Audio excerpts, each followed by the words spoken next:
Welcome back to Drafting with Mark, and in this video we're going to go super slow and I'm going to explain you every single process or kind of the way my mind is thinking on this drawing. So I'm going to do a lot of flipping back and forth between this just to kind of show you the way that you would set this up.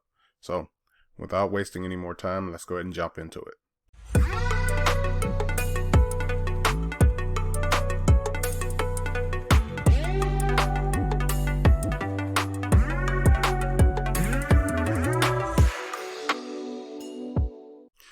Alright, so looking at this drawing, the first thing I want to look for is where can I start? Now, if you're kind of looking around here, my whole thought process is looking at this center circle here.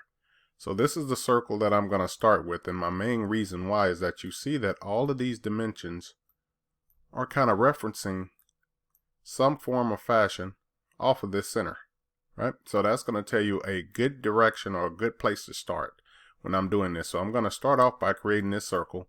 And then from here, I can go ahead and I can create these lines to reference and get me to where I want to figure out the other ones. All right, so I'm going to jump over to AutoCAD, and like I said, we're going to go back and forth. So we're going to first start off by creating this circle, and then we're going to put in these reference lines located at these different distances.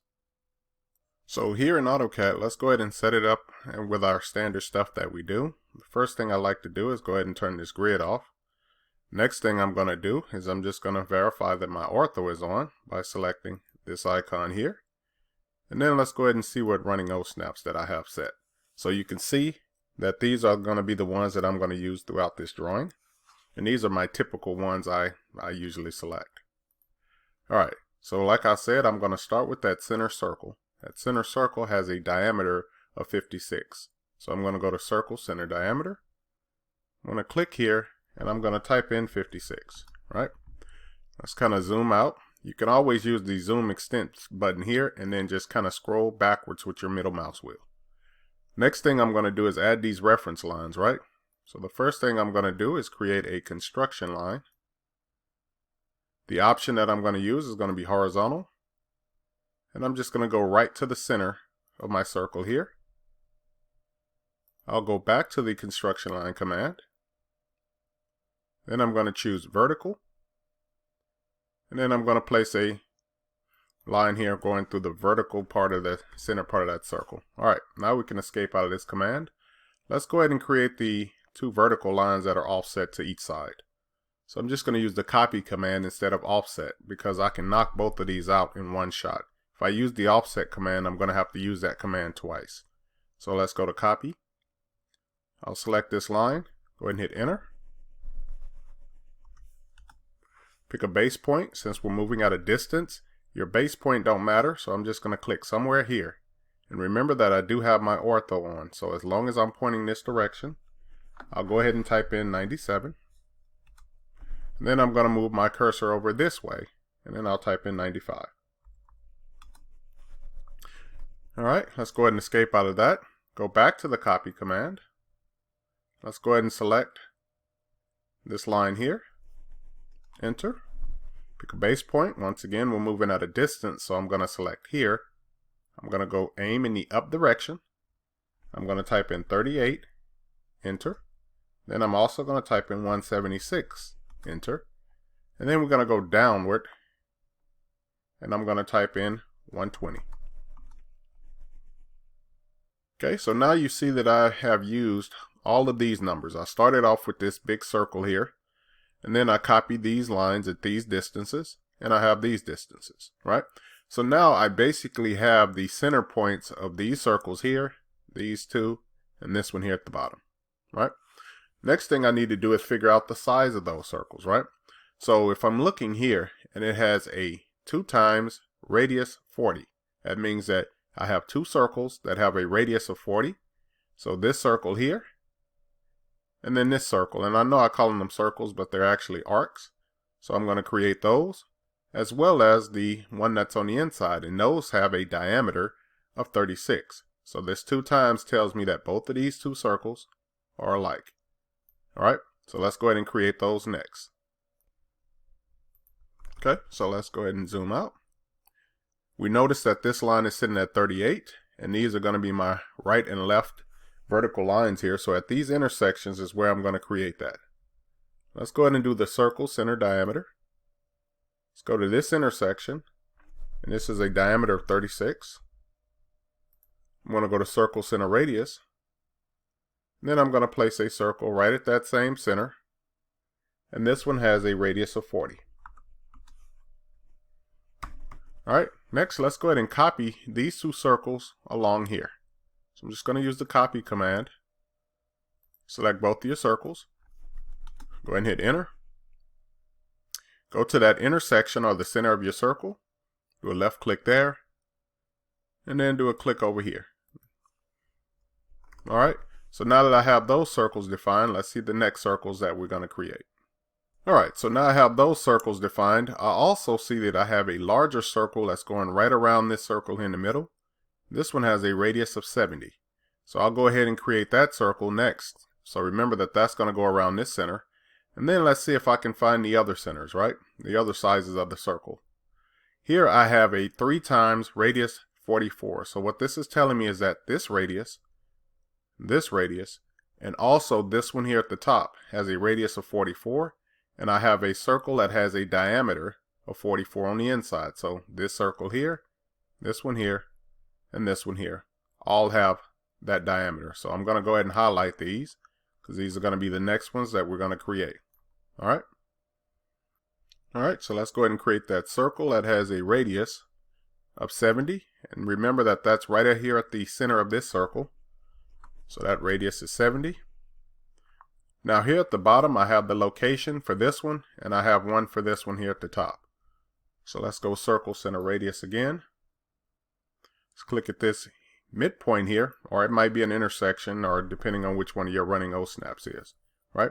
So this circle has a radius of 44. Let's go ahead and use a circle center diameter. Let's go right back to this center. Type in 44. Then we're going to go to copy. Go ahead and select both of these objects.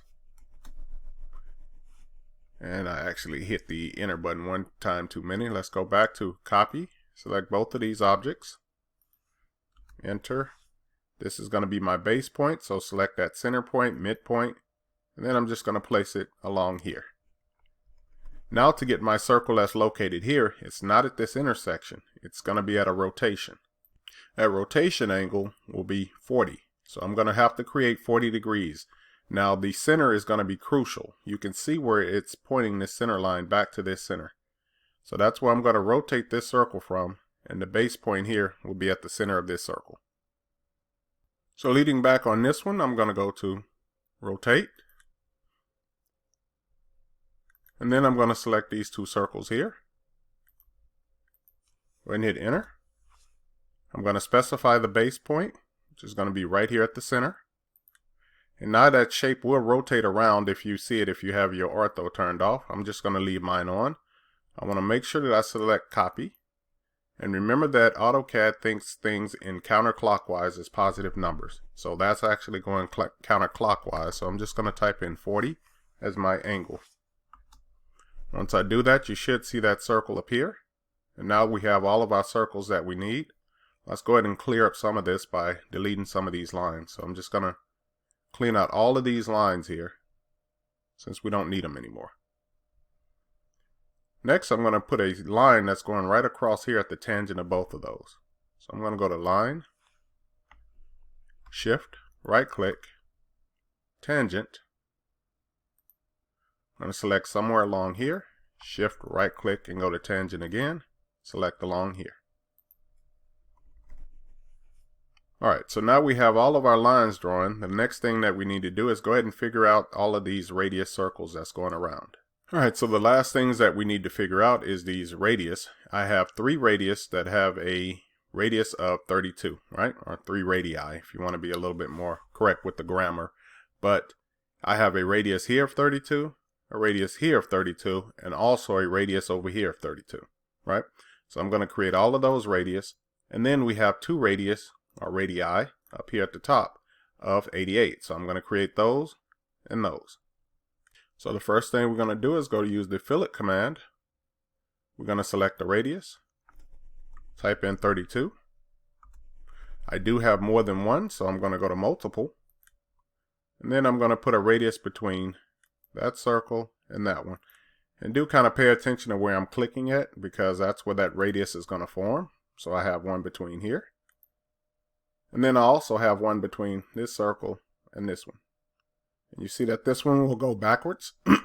So it does matter, excuse me, wherever you select that, right? So let me just kind of zoom in and show you if I select there. That's where I want that radius to appear. Lastly, let's go ahead and do the big radii as sitting here. So I'm going to go back to the fillet command. I'm going to change the radius. 88. I have more than one, so I'll select multiple. Then I'm going to select this circle here. And then this circle. This one, and then this one. Alright, so now all of that is done. Last thing we need to do is start trimming this stuff off. So I'll escape out of this command. Let's go to trim. And what I like to do is kind of walk around my shapes. So I like to trim around this portion first. This is an easy one. Let me zoom in, and I'm going to get rid of this big circle around. So I'm going to trim here. And just kind of work my way around getting rid of that big circle altogether. And when I do that, it's going to make trimming these smaller ones so much easier, because now all I have to do is trim one click here and one click there. Let's look here along the bottom part.